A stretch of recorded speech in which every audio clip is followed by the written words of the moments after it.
गुरुपौर्णिमा भाषण.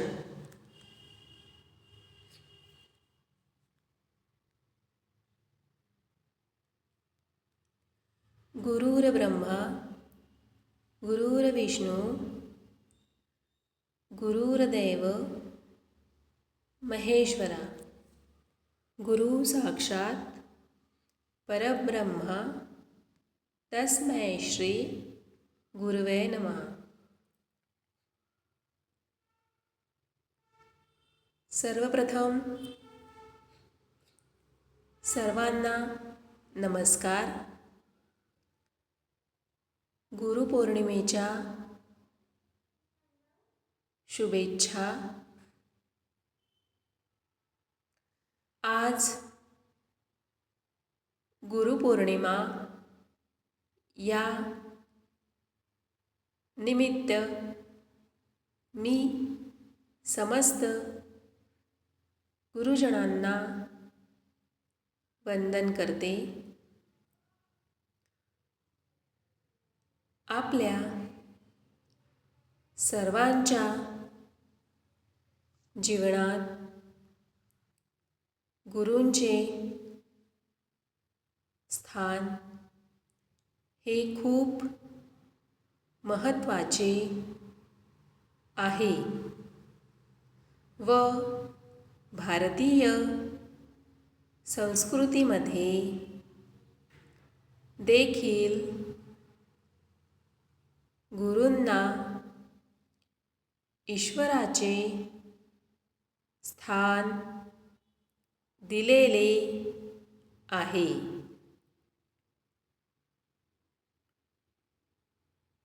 महर्षी भगवान व्यास यांच्या स्मरणार्थ गुरुपौर्णिमा साजरी केली जाते. म्हणून गुरुपौर्णिमाला व्यास पौर्णिमा म्हटले जाते. आषाढ पौर्णिमेला व्यास पौर्णिमा किंवा गुरुपौर्णिमा असे म्हणतात. गुरु या शब्दांमध्ये सगळे सामावलेले आहे. गुरूंना नेहमी देवतुल्य मानले गेले आहे. योग्य गुरु भेटल्याशिवाय माणूस आयुष्यात काहीही करू शकत नाही. महर्षी व्यास गुरु द्रोणाचार्य यांचे रामायण महाभारतातील आदर्श आजही युवकांना नवी दिशा देतात. आपले आई वडील आपल्याला पंख देतात, पण त्या पंखात भरारी मारण्याची बळ गुरुजन देतात. गुरु शिष्यांचे नाते हे केवळ शिक्षणापुरते मर्यादित नसते. शिष्यांच्या मनातील वैचारिक गोंधळ दूर करणारा, समाजाला सकारात्मक दिशा दाखविणारा गुरु असतो. विद्यार्थी मित्रांनो, गुरु म्हणजे काय?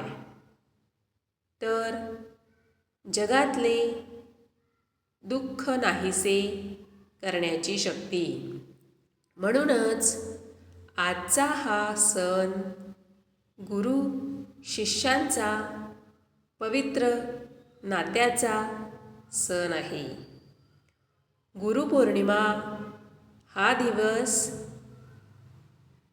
शिक्षकांसाठी आपल्या गुरुबद्दल आभार व्यक्त करण्याचा दिवस आहे.